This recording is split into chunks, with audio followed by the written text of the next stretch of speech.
ನಮಸ್ತೆ ವೀಕ್ಷಕರೇ, ಎಲ್ಲ ಚೆನ್ನಾಗಿದೆ ಚಾನಲ್ಗೆ ಮತ್ತೆ ನಿಮ್ಮೆಲ್ರಿಗೂ ಸ್ವಾಗತ. ನಾನು ರಾಜೇಶ್ವರಿ.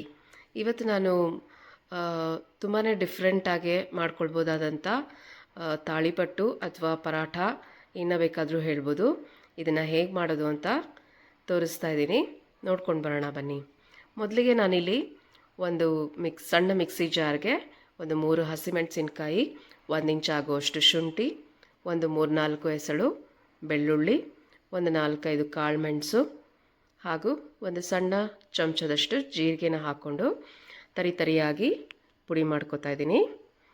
ಹಾಗೆ ನಾನಿಲ್ಲಿ ಒಂದು ಮೀಡಿಯಮ್ ಗಾತ್ರದ ಎಲೆಕೋಸನ್ನು ಚಾಪರಲ್ಲಿ ಹಾಕಿ ಚೆನ್ನಾಗಿ ಫೈನ್ ಚಾಪ್ ಮಾಡಿ ಚೆನ್ನಾಗಿ ತೊಳೆದು ನೀರೆಲ್ಲ ತೆಗೆದು ಇಟ್ಕೊಂಡಿದ್ದೀನಿ. ಹಾಗೆ ಅದಕ್ಕೀಗ ಒಂದು ದೊಡ್ಡ ಕ್ಯಾರೆಟು ಹಾಗೆ ಒಂದು ಸ್ವಲ್ಪ ಕೊತ್ತಂಬರಿ ಸೊಪ್ಪನ್ನು ಸಣ್ಣದಾಗಿ ಹೆಚ್ಚಿ ಹಾಕ್ಕೊಳ್ತಾ ಇದ್ದೀನಿ.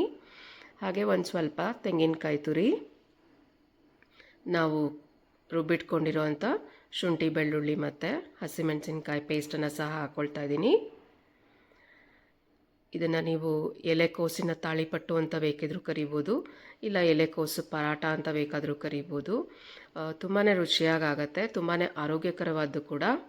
ಹಾಗೆ ಇದಕ್ಕೆ ಒಂದು 1/4 ಚಮಚ ಆಗುವಷ್ಟು ಅರಿಶಿನ ಪುಡಿ, ಹಾಗೆ ರುಚಿಗೆ ತಕ್ಕಷ್ಟು ಉಪ್ಪನ್ನು ಸೇರಿಸ್ಕೊಳ್ಳೋಣ. ಈಗ ಇದಿಷ್ಟನ್ನು ಚೆನ್ನಾಗಿ ಮಿಕ್ಸ್ ಮಾಡ್ಕೊಳ್ಳೋಣ. ಎಲ್ಲ ಉಪ್ಪು ಖಾರ ಎಲ್ಲ ಚೆನ್ನಾಗೆ ಎಲೆಕೋಸಿಗೆ ತರಕಾರಿಗಳಿಗೆಲ್ಲ ಹೊಂದ್ಕೊಳ್ಳೋ ರೀತಿಯಲ್ಲಿ ಚೆನ್ನಾಗಿ ಮಿಕ್ಸ್ ಮಾಡ್ಕೊಳ್ಳೋಣ.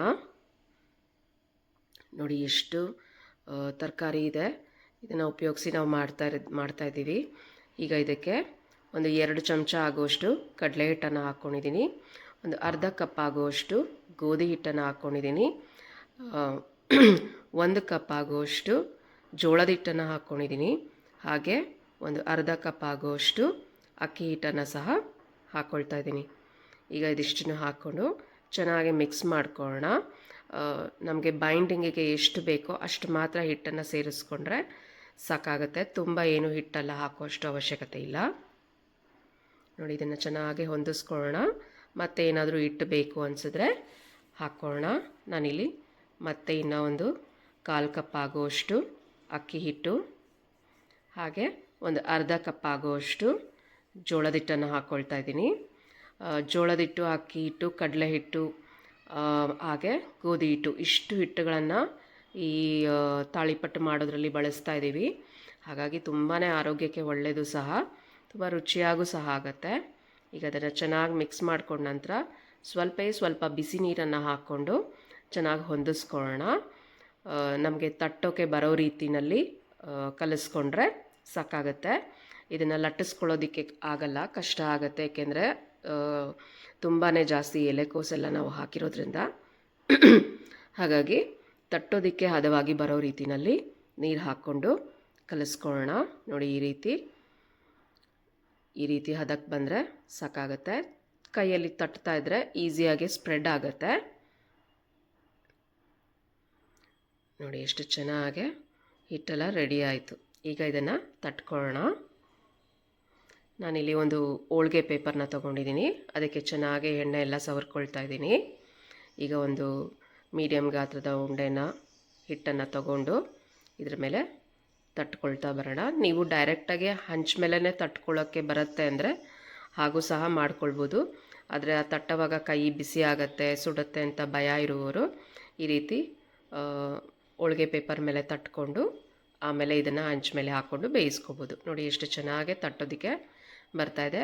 ಸ್ವಲ್ಪ ಕೈನ ನೀರಿನಲ್ಲಿ ಒದ್ದೆ ಮಾಡಿಕೊಂಡು ತಟ್ಕೊಳ್ಳಿ, ಈ ಸುಲಭವಾಗೇ ಹರಡ್ಕೊಳ್ಳುತ್ತೆ. ನಿಮಗೆ ಎಷ್ಟು ತೆಳು ಬೇಕೋ ಅಷ್ಟು ತೆಳುಗೂ ಸಹ ತಟ್ಕೊಳ್ಬೋದು.